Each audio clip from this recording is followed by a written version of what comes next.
the span of over 70 years, Fender has become a household name to musicians all around the world. Here's how they make their iconic electric guitars.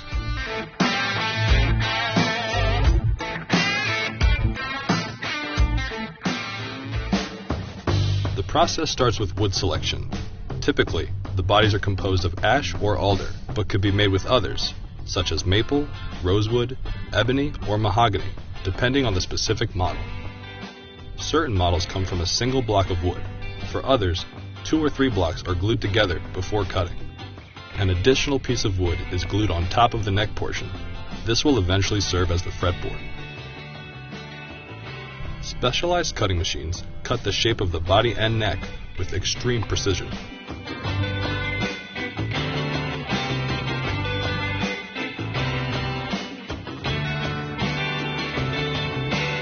Throughout the process, the guitar goes through a series of critical rest periods in order to ensure the wood doesn't split. Wood is an organic material, so one of the big lessons is you've got to respect the wood, and then you have to cut with precision. And just managing the wood, from the process of tree to guitar and staying a guitar. To create the frets, wire is cut by a machine and then pressed into place on the neck by a technician.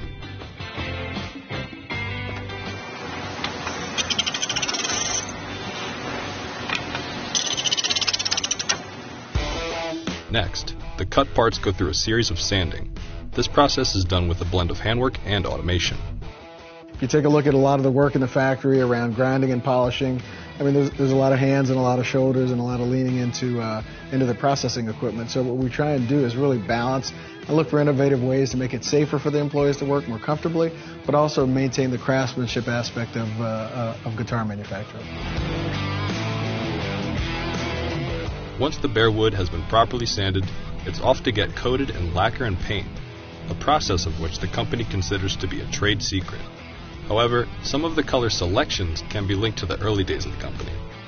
The guitar is reflective of the culture at the time, right? So, in the early 50s, we were just taking cues from the colors, and quite honestly, a lot of the paints and paint materials, the original materials, are very similar to what the automotive industry used. The parts go through a process of building up layers of paint, then eventually get buffed and polished to reveal the final finish.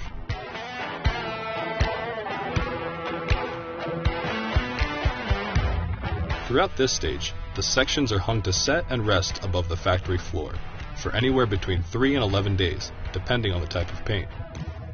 Once the neck is attached to the body, the guitars head to final assembly, where it receives its strings and electrical components.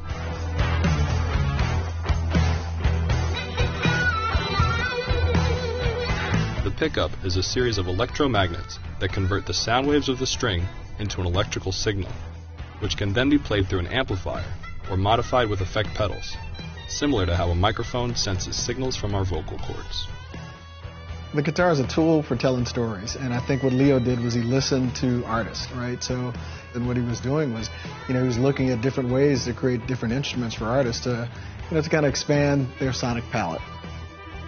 Fender continues to innovate with new models like their Acoustasonic series and their ever-growing Artist Signature series.